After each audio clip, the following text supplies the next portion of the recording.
'n pen. Ja, hy kan nog 'n sak pas, net. Hier binne is 'n, kan dit glo, bril. Voilà. Dis 'n bril, ek kan nie 'n pen op my oë sit nie, miskien op my oog. Wel, dit kan seker, hoe like julle daai ene? Wie van julle raak bang as ek vir julle so moet kyk? Ja, ek so. Die onnies wat kwaai is, die mamas en die papas wat kwaai is met brille het, en ek kyk vir ons so oor hulle as jy iets stouts gedoen het. En ek onthou seker juffrouens wat reg gehad het, wat so die brille gekyk het, en ek het nooit hulle vertrou nie. Want almal van hulle was kwaai gewees, en moeilik, en ek kon dit met niks wegkom nie, so as 'n juffrou of 'n meneer dit gedoen het. My juffrou, ek luister vir my juffrou. Is jy so seentjie, altyd? Nee, gees goed. Ek was nie. Ek lees my kinders daarvan vertel, en ek is bang hulle wil soos ek lees. Aha, maar weet julle waarvoor is 'n bril goed? Nie om kwaai mee te lees nie. Hoekom sit ons brille aan, meneer? Hoekom sit ons brille aan? Wie van julle kan my vertel, kom sit ons brille aan? Om mooi te kan sien, en ek het 'n probleem, ek begin al slegter te sien, en toe sê iemand vir my, as jy 40 word, dan gebeur dit. Nee, ek los hom net so. Ek hou van hom so. En weet julle wat, dis nou al 'n rukkie terug, maar die ding is nou, my kinders, toe ek met die bril weggekry het, en ek het 'n oom wat my sê, Jan, hoekom kyk jy so snaaks vir die rekenaarskerm? Dit lyk asof jy nie kan sien nie. Ek sê, ek kan goed genoeg sien. Hy sê, wag, kom ons kyk nie. En hy het 'n klomp brille op sy tafel, en hy het 'n brilletjies ook, en hy gee vir my van al sy brille. Hy het klomp so gedra. En nadat ek sê vir hom, mense, ek kan sien. En toe besef ek het eintlik 'n oogprobleem. Dit begin 'n bietjie sleg geraak. Ja, sy het ook 'n oogprobleem, né? En dis om jou raak te sien, want jy lyk my is baie besig.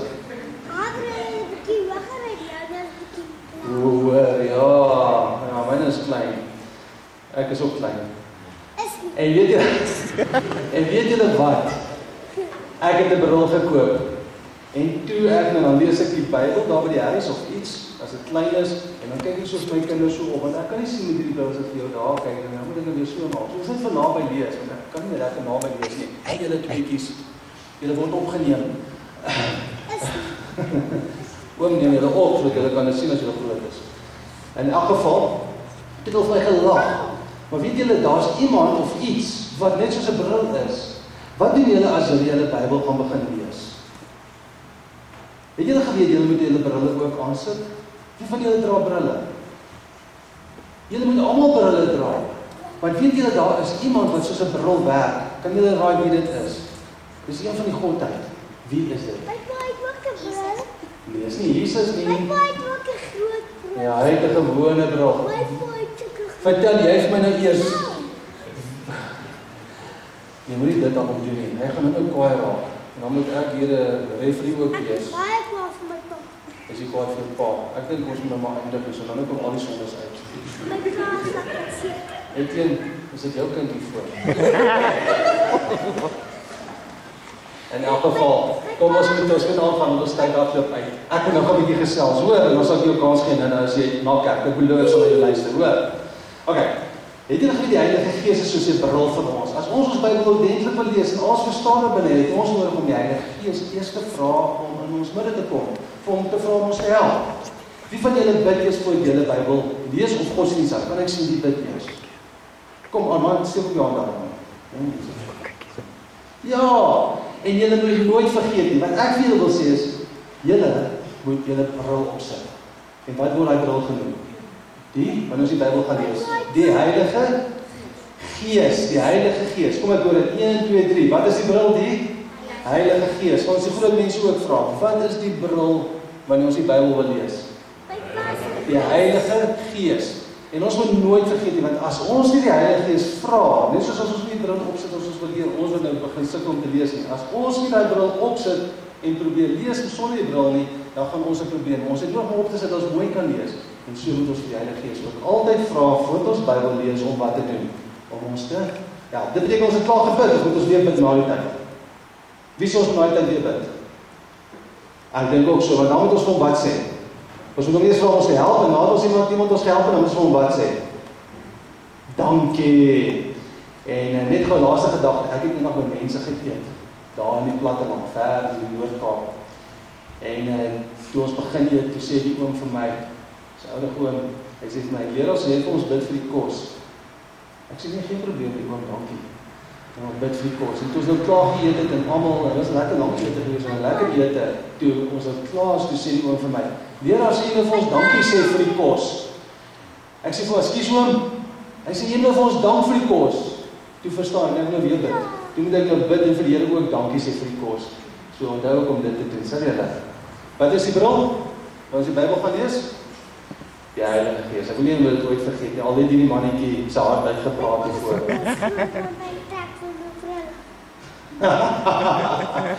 Etienne, sterkte. Wees nie.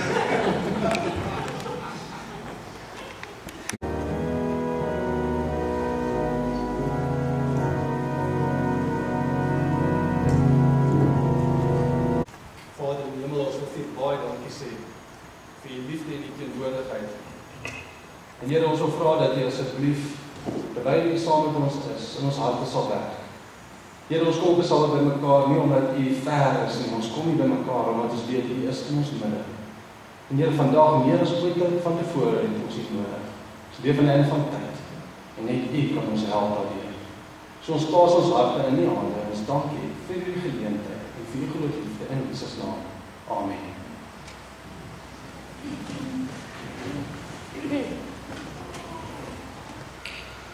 Ek wil uitkom saam met 'n blaai na 1 Korintiërs en ons lees daar vanaf hoofstuk of uit hoofstuk 7 vanaf vers 18-19 en dan spring ons daar na vers 23 en 24. En ek wil nie tog uitnooi as jy die Bybel het. Maak dit eerder oop. Jy weet dit is maklik om op die bord te kyk. En ek weet dat wanneer ek preek, dan kan ek daar baie vinnige leertekste gaan doen, ten minste om die struktuur. Sal ons nie genoeg tyd begin om self ook te maak en uit die eie Bybel hierdie waarhede ook te lees. Dit is sleg as jy net moet glo wat mense vir jou vertel. En jy moet lees van 'n ander ou se Bybel af. Dis goed as jy vir jouself gaan soek. 1 Korintiërs 7, vers 18-19 en dan 23-24. Is iemand as 'n besnedene geroep? Hy wil die besnydenis nie laat verander nie. Is iemand as 'n onbesnedene geroep? Hy moet hom nie laat besny nie. Die besnydenis is niks en die onbesnedenheid is niks, maar die onderhouding van die gebooie van God. Julle is deurgekoop. Dis vers 23. Moenie slawe van mense word nie. Laat elkeen broeders in die staat waarin hy geroep is, daarin bly, ook voor God. Mag die Here vir ons ook help dat ons in daardie staat sal bly, waarvoor God op elkeen van ons geroep het. Amen. Daniel is jammer dat jy kind weggegee was. Vir Etienne. Etienne, ek is jammer dat ek jou ander man se kind. Maar ek is seker dat jy dan gereeld as gesin of familie. Dit is dan op 'n manier. Maar ek vra verskoning, ek moet nog gewoon raak aan almal. Mense, ons het nie baie tyd nie, en die tyd het eintlik regtig uitgaan. Ons het oor braaf goed gesels, en dit sal nie elke Sabbat so wees nie. En ongelukkig die 10de koevertjie moes behandel word. Wie van julle weet dat dit vandag Reddingsskap dag is, as ek dit so kan noem? Wie van julle weet dit? Dit is op ons jaarlikse programme, en dit is nou ook wat dit vandag is. Laten we nog vinnig net begin met 'n verhaal. En die verhaal gaan oor 'n man wat werk gekry het. Sy werkgewer het eendag na jare se werk wat hy vir die ou gewerk het, van nie hulle ken hom, en ek vertel maar my eie, ek so in my eie gedagtes soos wat ek dink dit was.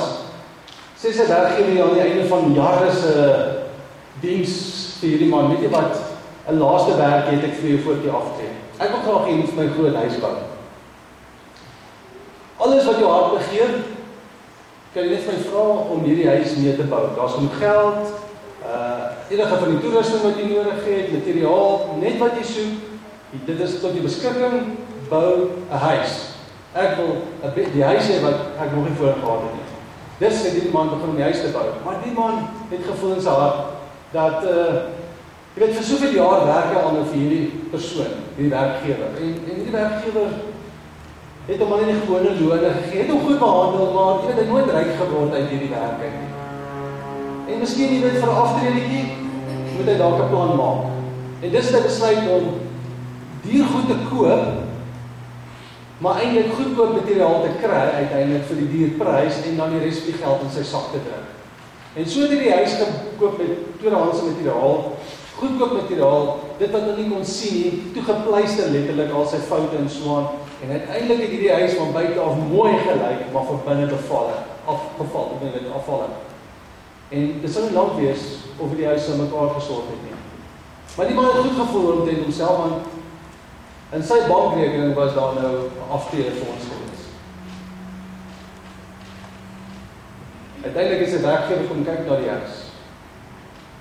En hy het werk bestudeer en vir die man gecomplimenteer op die werk wat hy gedoen het, want dit het goed gelyk, het werklik goed gelyk van buite af. Maar was dit eintlik maar 'n bouval en konstruksie. En hy sê vir hom, weet jy wat, vir al die jaar se diens kon jy nog nooit behoorlik bedank vir jou harde werk nie. Hierdie huis wil maak ek aan jou en jou vrou vir die laaste jaar. Ek weet nie wie van julle sal na huis gegaan het nie. Maar ek kan nou nie vir die baas sê, dis nou nie meer sy huis nie, ek kan iets anders soek. Vriende, die realiteit is dat ons is rentmeesters. En of ons dit wil weet of nie, is ons rentmeesters nie net vir nou nie, maar ons is rentmeesters om voor te berei vir 'n nuwe toekoms. 'n Nuwe begin in die hiernamaals, wanneer Jesus kom ons te kom haal. En vriende, wat ons nou gaan doen met dit wat God vir ons gee, het gaan werklik waar bepaal of ons daar gaan wees of nie. God kan nie 'n kans vat met enigeen van ons nie. Dit maak nie saak hoe lank ek agter die kansel gestaan het, of hoe lank ek gevat het om voorbereidings te tref, en hoe hard ek gewerk het vir die Here elke dag van my lewe nie, hoeveel tyd ek in godsdienste spandeer het nie. As die Here in my net 'n klein deeltjie van 'n vraagteken sien, kan hy nie bekostig om my toe te laat in die hemel nie, want daar sal nooit weer sonde wees nie. En 'n vraagteken in enigiemand se lewe beteken sonde, hoofletter. En geliefdes, dit is so, daar is absoluut niks wat jy en ek kan doen om onsself werklik waar gered te kry nie. Daar is niks wat ek kan doen om gered te word nie. Maak nie saak hoe hard ek gewerk het nie. As geen waarde daar nie, want aan die einde van die dag sê Salomo in elk geval dat alles is maar net soos wat. Ek gejaag na wind.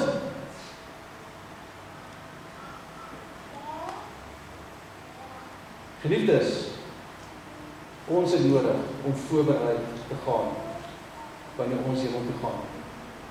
En indien ons nie voorbereid en toegerus is nie, sal ons ook nie die hemel geniet nie. Jesus kan nie wegvat van my wat ek oor self kan besluit op die aarde nie. As ek dan iets vashou op hierdie aarde waaroor ek keuses het, gaan ek 'n lus daarvoor hê in die hemel. Dit kan enigiets wees. Enigiets.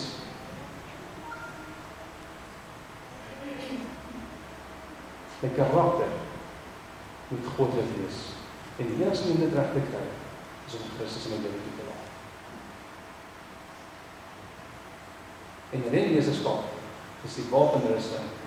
Natuurlik maar wat Paulus na verwys, dit is baie daar. Maar is die wapenrusting wat God vir ons nou reeds gee om te kyk of hy ons kan vertrou. Ek wil volgende net na 2 dele kyk. Maar kom ek noem die 5 aspekte van rentmeesterskap. Die eerste een is hoe ons tyd bestuur. En ek gaan oor al 5 vrae doen. Hoe ons aantrek en ons liggame behandel. Dis die tweede faktor van rentmeesterskap. Wat doen jy met jouself? Jy sê wat jy hoort aan jouself. Niemand hoort aan homself nie, sê die Bybel, ons hoort aan God. Hoe verantwoordelik is ons, die derde aspek van rentmeesterskap, hoe verantwoordelik is ons met ons materiële beginsels? Ek sien so 'n bietjie water. Dan die vierde een is hoe ons vermoëns beoefen en gebruik. Wat se gawes en talente het God vir jou gegee? Wat doen jy daarmee? Hoeveel mense sit nie in die banke nie, en ek sê met liefde reg oor die wêreld in kerke, en kom by kerk omdat kerk deel van 'n tradisie is. Maar verder het hulle soveel invloed in die kerk. En dan natuurlik hoe ons aardse huis, hierdie aarde behandel, dis die 5de faktor. 5de punt van rentmeesterskap. So daar's 5 inteendeel, maar ons gaan net na 2 kyk. En dis die tyd en ons materiële besittings. God het baie duidelik in Genesis uitgespel, dat Adam en Eva goeie renmeesters moes wees. En God verwag dit nog steeds van ons. Dinge het nie verander toe sonde in die wêreld ingekom het nie. Inteendeel, God het na sonde gekom het, Vader en Eva gesê, nog steeds sal julle betrokke wees om hierdie wêreld te bedryf, om na hom op te sien, om te versorg. God kan nie mense toelaat om eendag te doen soos wat hulle wil op die nuwe aarde nie. En stel jouself voor, as ek hier daarvan hou om te vermeel en te vernietig, dink jy, dit gaan verander as ons hemel toe gaan? Ja, mense dink, wel, jy weet, Here sal vir my so maklik verander. Ek gaan vir jy sê, dat as jy op die nuwe aarde sit, gaan jy daai boom nog steeds wil vernietig, of daai dier, of daai mens. Jy dink, ons kan baie keer meer skade doen met ons tong, as wat ons doen op ander maniere. Want dit is deel van ons karakter, en ons bou nie daarvan staar op terwyl ons hier is nie. Indien ons nie hier reeds die reëls nakom wat God nou vir ons neerlê nie, die beginsels, want jy sien, die reëls is net met sy moenies, beginsels is baie groter, baie wye, sal ons aanhou om risiko te wees, selfs in sy eie kerk tans op die aarde. Kom ons kyk eers eens van na tyd. Genesis 1 vers 3 tot 5, dit sê, God het gesê, laat daar, wat wees, lig, en ons weet hoe die ding gaan het, en uiteindelik sê dit was aand en dit was môre, en ons vind dat dit oor en oor gebeur deur hierdie 7 dae. Wat vir ons het baie duidelik maak dat ons het net hoeveel tyd binne 'n dag. Hoeveel tyd het jy? Baie mense ek onthou die advertensie van dis nie KitKat nie, wat is die Bar One? Kan jy onthou die Bar One van advertensie jare terug? Ek weet nie of dit nog op TV is nie, maar die Bar One advertensie het gesê 'n 24-hour day. Bar One of soos. Wie onthou dit? Ja, ek het nog gedink, dit is nogal interessant, want almal wens vir daai ekstra tyd. Maar daar is net soveel tyd, en baie keer werk ons na middernag net om te kyk of ons tyd kan inhaal, maar dan slaap ons 'n uur later ook, jy weet, dit help nie eintlik, anders maak ons, jy weet, balanseer tyd. Maar God het tyd vir die rede geskape. Dit help ons om ons prioriteite eerstens te beplan, want ek weet ek het net soveel tyd in hierdie dag. En dan herinner dit ons ook om tyd aan God te spandeer. Die vraag wat ek vra is dan, hoe spandeer ons dan ons tyd en waar? Wat doen ons met hierdie beperkte tyd wat God vir ons gee op hierdie aarde? Het ons 'n gebalanseerde lewe wanneer ons tyd kom? Spandeer ons tyd op maniere wat God verheerlik sal word? Of is dit nie ek my uiteindelike doelwit in die lewe wat verheerlik raak? Jy sien, meeste mense werk nie omdat hulle daarvan hou nie. Het jy dit geweet? Dat nie hou daar was dit dalk die geval gewees. Meeste mense werk om te oorleef, want ons nie 'n keuse nie. Ek praat net bitter met mense wat sê as gelukkig in hulle werk. Ons doen daaraan dinge, nie omdat ons wil nie, maar omdat ons moet.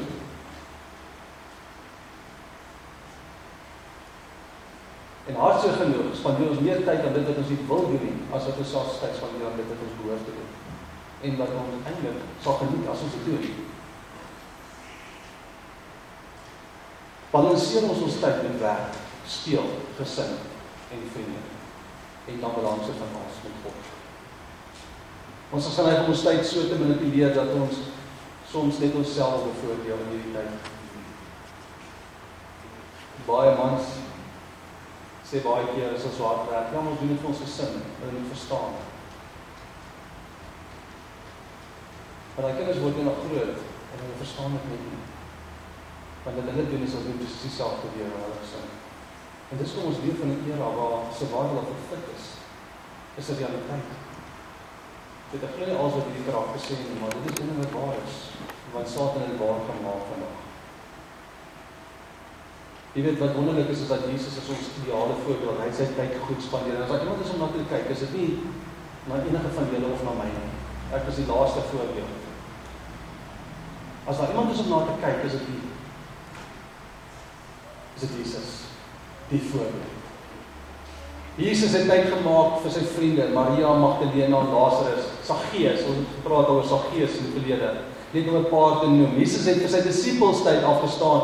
Partykeer het hulle in die bootjie met hulle daai tyd spandeer wat hy nie kon nie, omdat die mense altyd rondom hom was.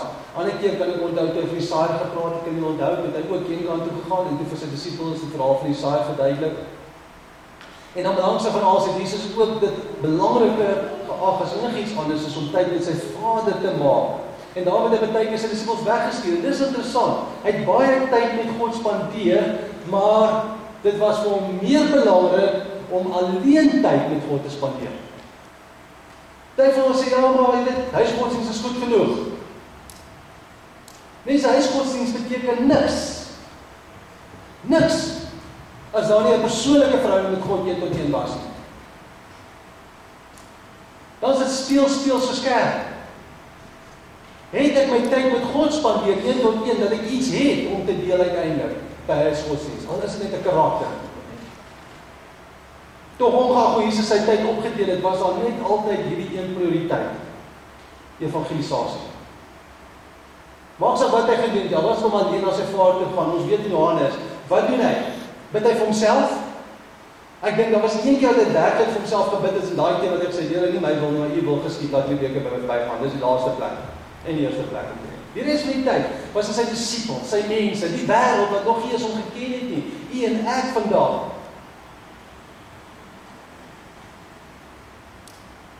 Luister wat sê Efesiërs 5:15-21, pas dan op, dit het nie nou gesê wandel, nie as onwyse nie, maar as wyse. En koop die wat uit? Koop die tyd uit.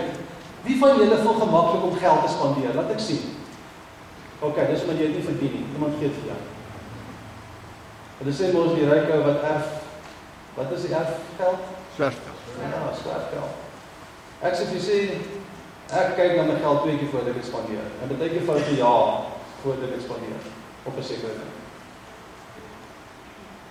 As jy hard gewerk het vir jou geld, ja, wanneer jy spandeer is dit lekker, maar jy spandeer dit nie sommer nie. Jy beklei daaroor. Want ons koop daai tyd uit om iets te koop is kosbaar. Omdat die dae wat is boos. Daarom moet jy nie onverstandig wees nie, asseblief geliefdes sê die Bybel vir ons, maar verstaan wat die wil van die Here is. Moenie dronk word van wyn nie. Ons praat nie van wyn nie, maar dit is 'n ander onderwerp. Daarin is losbandigheid, maar word met die wat gevul met die Heilige Gees. Spreek onder mekaar met psalms, lofgesang, geestelike liedere. Sing en psalms in julle hart tot een van julle, terwyl julle God die Vader altyd vir alles dank in naam van ons Here Jesus Christus en aan mekaar onderdanig is in die vrees van God. Hoekom moet ons vir God dank? Want weet jy wat? Die realiteit is dat dit maak nie saak wat ek aan het nie. Dit maak nie saak wat ek ry nie. Dit maak nie saak wat ek besit nie. Dit behoort nie aan my nie. Inteendeel, die realiteit is ek verdien dit eers. Dis genade. Gister kom sit 'n alarmstelsel al by ons in of maak hulle dit reg en alles. En die ou sê daar's 'n plek wat moet sê wat is die occupant? Wat is hy? Is hy hier? Is hy die eienaar wat? Ek sê vir my dat ek nie eens nie weet nie. Ek weet nie wat ek is, maar dit behoort na my nie. Dit behoort nie aan my nie. Ek sê toe nou maar hier daarin. Onder hierdie tyd van ons op God se Sabbat en God se Sabbat kan so maklik misbruik word vir ons eie ding. Ons kan so maklik verskoning maak om nie hier te wees en dan baie keer dan is dit ook net 'n klise om hier te wees. Sabbat behoort nie aan ons nie. Dit is soos 10, dit behoort eintlik aan God. Dis God se dag. Wat hy vir my gee tot my voordeel. Daarom het hy dit vir my gemaak. Dis 'n genadegawe van hom en hom alleen. Ons raak so besig met ons weeklikse verantwoordelikheid dat God baie keer in die agterlinies bly. Jy weet vir ons kan eerlik is gesaag. Daar's dae wanneer mense vergeet om in die oggend op te staan en tyd met die Here te spandeer, offisieel. In die kar sal hulle gou gedink word. Ek het nog gedink aan vir sê, as ek nie tyd om die oggend met die Here te spandeer dan op pad werk en dan luister ek maar na 'n bandjie van die Bybel. En ek kritiseer nie die aspek om na 'n bandjie te luister van die Bybel nie. Dit is oukei. Maar as jy dit doen vir godsdienst, dan het ek 'n probleem daarmee. Nie verantwoordelikheid. Dit kan nooit dit vervang. Dit is soos om langs die pad na 'n ander vrou te kyk omdat ek nie volgens my vrou gegroet het nie. Jy weet ek imagine dit is my vrou. Dit werk nie so nie, geliefdes. Dis nie 1-tot-1 tyd nie. Of die foto van my vrou, dat ek liewer dit hier so staan, dit lyk die klink die kras op 'n ander manier. Jy weet ons onteer God op die Sabbat om verskoning te maak vir die dinge wat ons doen en wat ons weet ons behoort ook nie te doen. Daar grys area waarvan ons vanoggend in die fotokamp gepraat het of in die lesstudie. Ons vergeet dat God die hart sien en dat ons woorde en ons verskonings in werklikheid eerder leeslangs van rebellie is. Miskien voel jy nie so nie, miskien dink jy God verstaan, maar geliefdes, ek weet nie, die Bybel vertel nie van 'n God wat verstaan nie. Hy verstaan nie onkunde, maar hy verstaan nie as ons weet wat is reg en verkeerd nie. Want hy was in alle opsigte het ons gesê, versoek soos ons, maar hy het reg gekies. Ons het die vermoë om ook reg te kies. Ons kan nie sê God verstaan nie. Want dis 'n flou verskoning wat vir mense bedoel is en nie vir God nie, want God ken die hart. By daar in die van waarskynlik gedink dat 'n klein hapie van daai vrug sal nie 'n verskil maak nie. Hulle gaan nie die hele vrug eet nie. Hulle gaan dit 'n hapie vat, hulle gaan dit proes maak. Jy weet ons wil proe partytjie, né? Dan proe ons op die verkeerde plekke. Maar daai klein hapie wat Adam gevat het, nie Eva nie, Adam. Jy weet dat sonde deur Adam in die wêreld kom, hou kom die vrou se blameer, mans. Dis die man gewees, hoekom? Dis nog 'n konsep wat mense nie heeltemal verstaan nie. Waarom?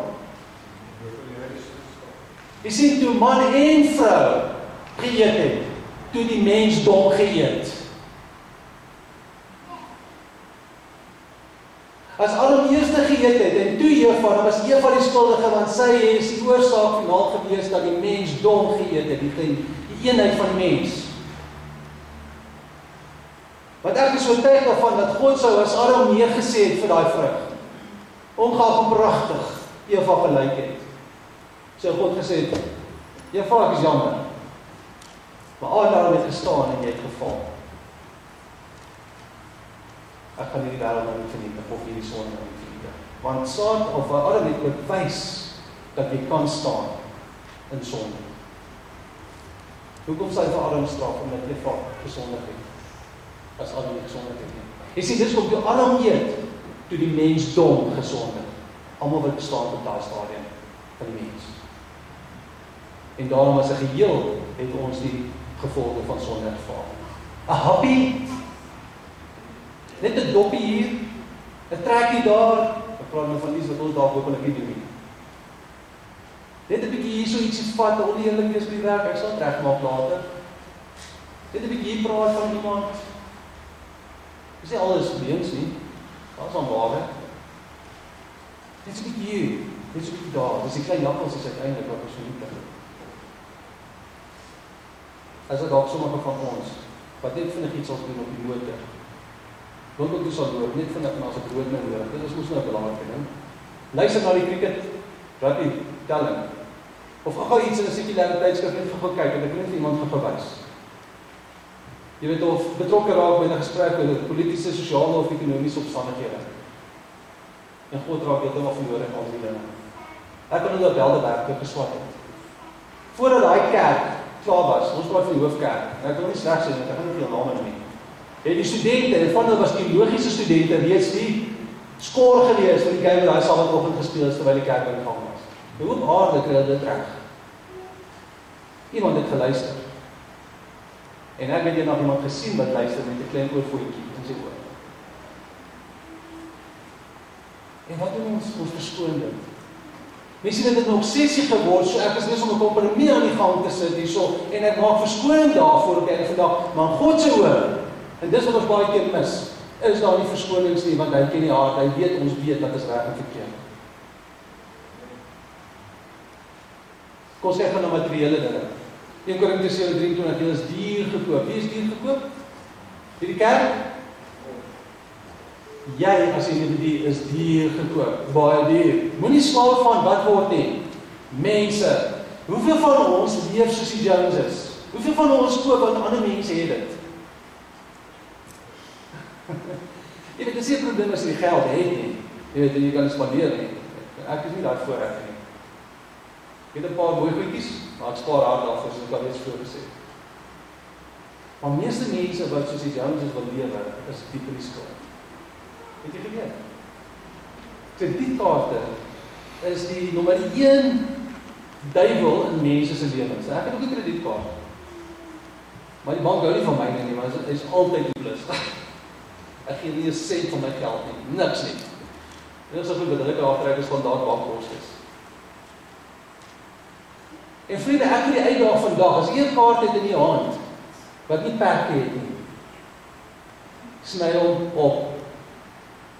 Ek is trots op my vrou, en ek brag nou, ek maak seker daar nou en dan. Maar nou dag die bel die bank my vrou om vir haar krediet te gee, my vrou weet nie met krediet te werk, dit sê met liefde, sy hou van spandeer.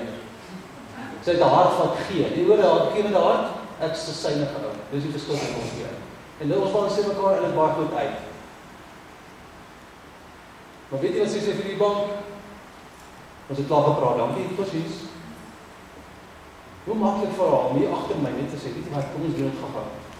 En voordat ek sê, met my kar verkoop, en Mense, as jy 'n kredietkaart het wat 'n negatief trek in die lewe, dan raak ons daarvan hom. Dis die duiwel se werk, want hy vang jou vas met daai kaart dat jy op 'n vandag hom as die prioriteit sien en nie God nie, materiële dinge. Ons hou vas in hierdie wêreldse dinge dat ons nie kan laat gaan nie, dat wanneer Jesus kom, kan ons ook nie laat gaan nie. Jy sien, skielik word God in sy beginsels 'n sak vol moes en moenies, nou begin ons skuldig te voel oor die dinge, want ons raak iemand anders as 'n baas. Dit is kom as ek met Piet moet geld neem, raai wie gaan ek dek en daar tot ek hom betaal het. As ek vir Piet in die winkel sien, en gister het ek hom in die shopping center gesien, sou ek hom nie gegroet het nie.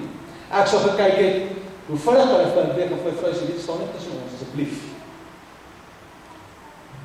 Want hy het my baas geword. God is nie my prioriteit nie. As ek in die aand wil bid, dan dink ek aan Piet. Want my gebed gaan oor Here, help my om Piet te betaal. Want ek skuld hom geld. Die geliefdes om te wil wees soos die wêreld is nie die moeite werd nie. Jy gaan uiteindelik gaan jy verloor en jy gaan agterbly. Die Bybel sê vir ons Matteus 5:14, julle is die wat van die wêreld. Wat is die wêreld in? Skuld. 'n Kredietkaart is nie geld nie.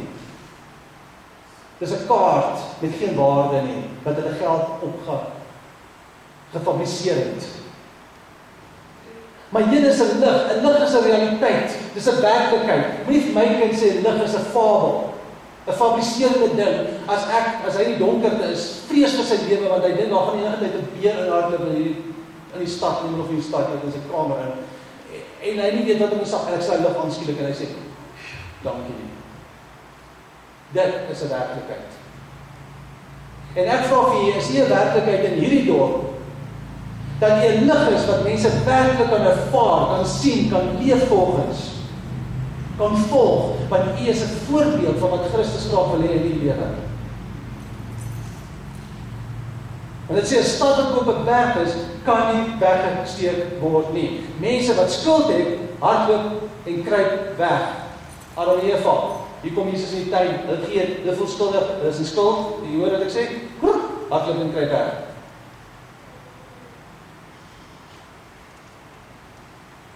Openbaring 17 vers 3 en 4, dis tot seker vertel ons wat se tipe wêreld ons in leef, en wat se tipe wêreld ons najaag. Jy ken jy, die vrou was geklee met purper, lees sy, die vrou van Babylon. Maar kyk wat dit sê, sy het koninklike klere aan, purper en skarlaken, en versier met goud. Baie van ons dink ons lyk Moses goud aan het, nee. Sorry, ek sê dit lief. Mense, ons lyk nie mooi nie. Ons lyk soos die wêreld. Sadly. Hierdie vrou probeer haarself mooi maak. Vir wie? Om iemand te verlei.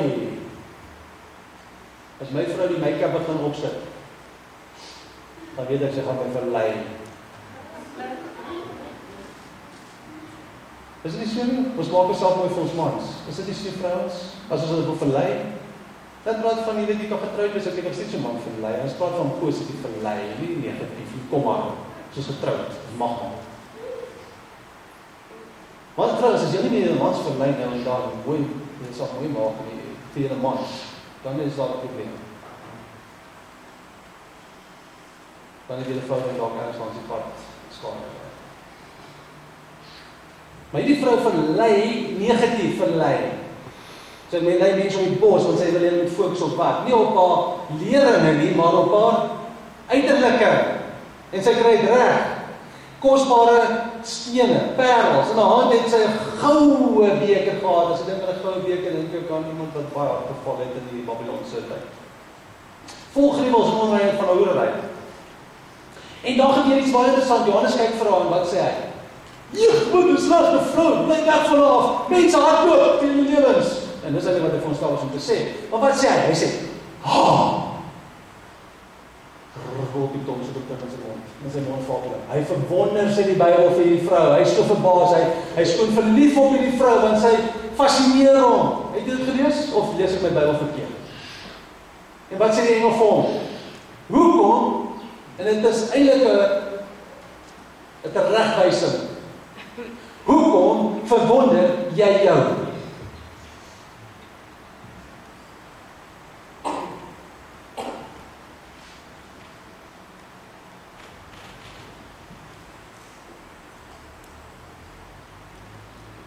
Geliefdes, pas op. Galasiërs 6:7 sê, moenie dwaal nie. God laat nie met hom bespot nie. Want net wat die mens saai, dit sal hy maak. 1 Petrus 2:9 en 10 vertel vir ons om woord te wees. Maar julle is 'n uitverkore geslag, 'n koninklike priesterdom, 'n heilige volk, 'n volk as eiendom. Ons het vanoggend gepraat oor erfgename. 'n Eiendom verkry om te verkondig die deugde van hom wat julle in die duisternis geroep het tot sy wonderbaarlike lig. Julle wat vroeër geen volk was, jy was niks gewees, geliefdes. Ons is nog steeds in die waarheid niks menslik gesproke, maar nou is ons die volk van God.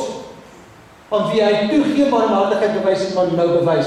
Ons het iets om uit te staan vir die wêreld voor. Ons het iets om vir die wêreld te bied. En dit is nie wat mense sien nie, maar dit is wat ons is.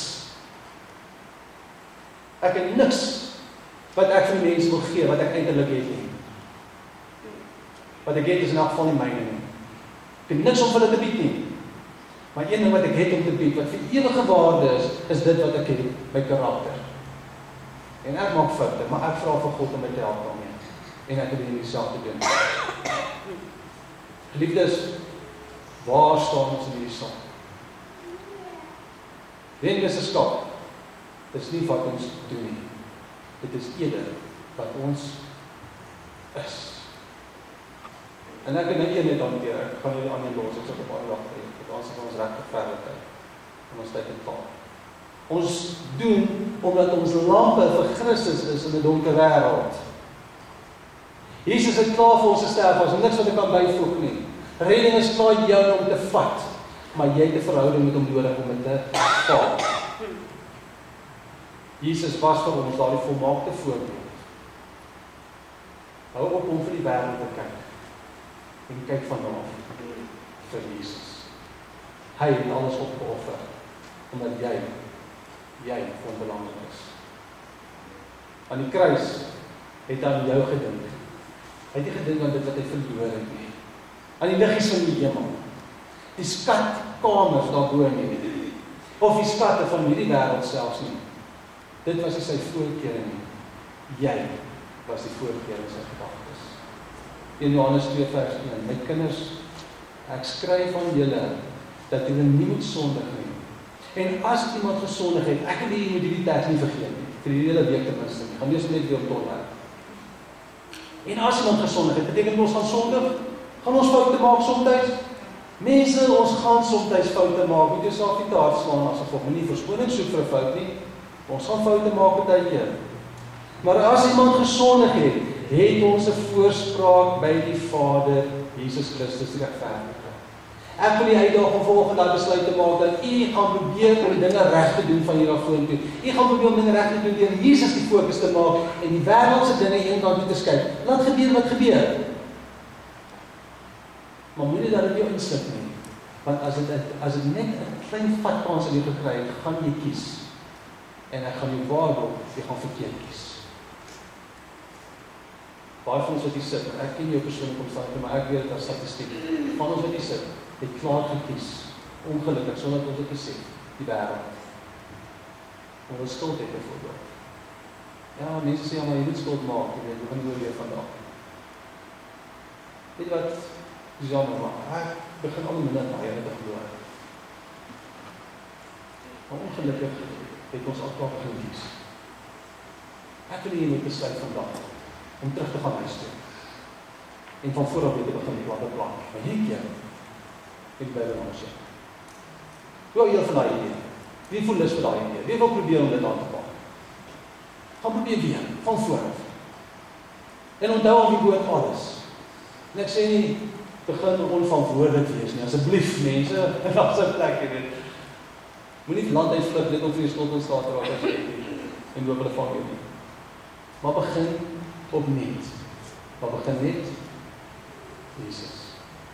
Geliefdes, moenie dat die meesterskap 'n doening wees nie. Of word nie. Maar eerder 'n verhouding wat jy het met die Hemelse Vader. Amen.